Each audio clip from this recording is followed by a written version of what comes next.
बोलो कृष्णचंद्र भगवान की जय। श्री काशी महारानी की जय।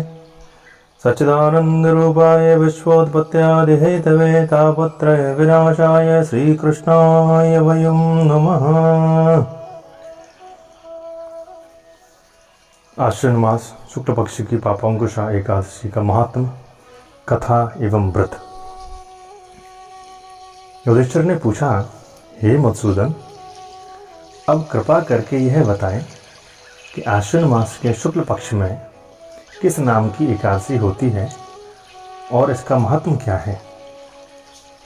भगवान श्री कृष्ण मुस्कुराते हुए बोले, हे राजन, आश्विन मास के शुक्ल पक्ष में जो एकादशी होती है वह पापांकुशा नाम के नाम से विख्यात है।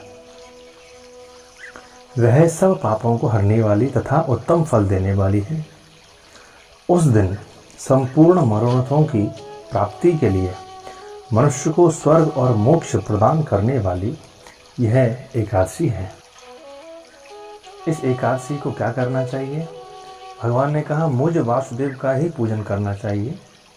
जितेंद्रिय मुनि चिरकाल तक कठोर तपस्या करके जिस फल की प्राप्ति करते हैं वह फल उस दिन एकादशी व्रत करने से, भगवान गरुड़ध्वज को प्रणाम करने से उतना ही फल मिलता है जितना के फल योग जब तक पाठ पूजा से मिलता है।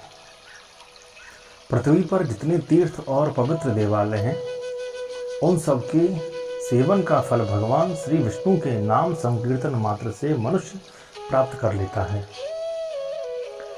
जो सारंग धनुष धारण करने वाले सर्वव्यापक भगवान जनार्दन की शरण में जाते हैं उन्हें कभी भी यमलोक की यातना नहीं भोगनी पड़ती है।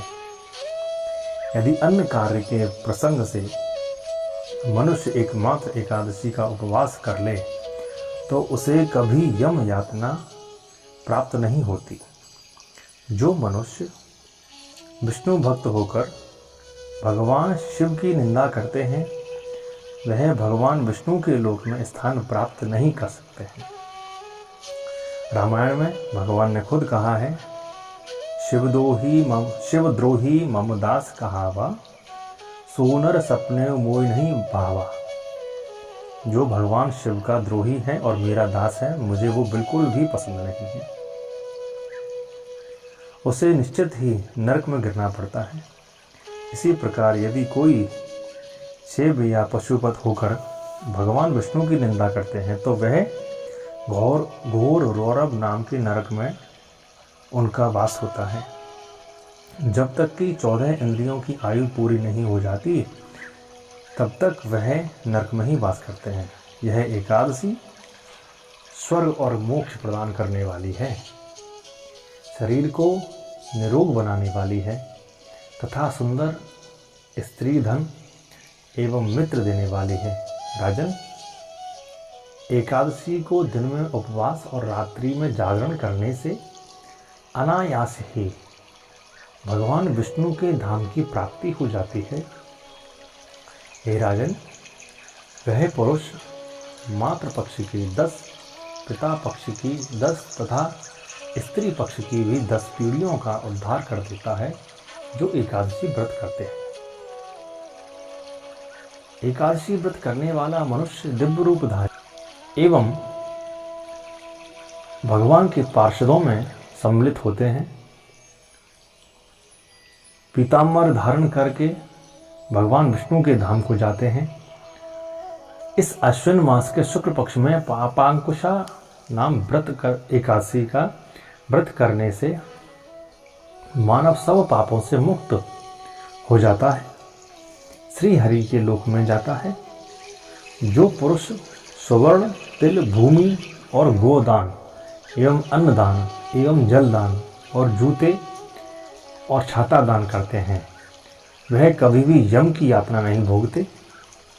हे नरश्रेष्ठ, दरिद्र पुरुषों को भी चाहिए कि वह यथाशक्ति स्नान, ध्यान आदि क्रिया करके अपने प्रत्येक दिन को सफल बनावे जो होम, स्नान, जप, ध्यान और यज्ञ आदि पुण्य कर्म करने वाले हैं, भयंकर यातना नहीं देखनी पड़ती यदि एकादशी का उत्तम व्रत करते हैं तो। लोक में जो मानव दीर्घ आयु, धनाढ्य, कुलीन और निरोगी देखे जाते हैं, वह पहले पुण्यात्मा रहे हैं। पुण्यकर्ता पुरुष ऐसे ही देखे जाते हैं। इस विषय में अधिक कहने से ज़्यादा लाभ नहीं। मनुष्य अपने पापों से छुटकारा पाने के लिए सर्वश्रेष्ठ उसके लिए कलयुग में यह एक साधन है, एकादशी व्रत करना। जैसे कि एकादशी विधि आपको पहले भी बताई गई है। प्रातःकाल ब्रह्म मुहूर्त में स्नान ध्यान करें, नहीं हो सके तो थोड़ा देर से भी चलेगा, क्योंकि अभी कलयुग चल रहा है। स्नान ध्यान करें, भगवान विष्णु की पूजा करें, आराधना करें, कथा सुने, उसके बाद फल आहार लें, हो सके तो फल ही लें, आहार नहीं करें ज़्यादा, और भगवान का भजन करें। एवं क्रोध और झूठ नहीं बोलें। ज़्यादा क्रोध नहीं आना चाहिए एकादशी के दिन, और ज़्यादा झूठ बोलें ऐसा भी कोई काम नहीं करना चाहिए। इसीलिए इस कलयुग में एकमात्र एकादशी व्रत ही श्रेष्ठ व्रत है, जिससे कि आप इस भवसागर से शीघ्रता से और आसानी से पार हो सकते हैं। जो लोग एकादशी व्रत करते हैं वह भगवान के धाम को ही जाते हैं। उनके लिए स्वर्ग का द्वार हमेशा खुला रहता है। ऐसे भाव अपने हृदय में बैठा करके एकादशी व्रत करें, कथा सुनें, पूजन करें, दान करें, और बड़े ही मनोभाव से एकादशी रखनी चाहिए। एक बार मेरे साथ प्रेम से बोलेंगे, बोलो कृष्ण कन्हैया लाल की जय। जन्माद्यस्य यतोन्मयादितरतश्चार्थेषु विघ्नेश्वराट् तेने ब्रह्महृदाय आदिकवये मुह्यन्ति यस्सूरयात्। तेजो वारिमृदां यथा विनिमयो यतत्र सर्गो मृषां धाम्ना स्वेन सदा निरस्तकुहकं सत्यं परं धीमहि। बोलो सच्चिदानंद भगवान की जय। एकादशी महारानी की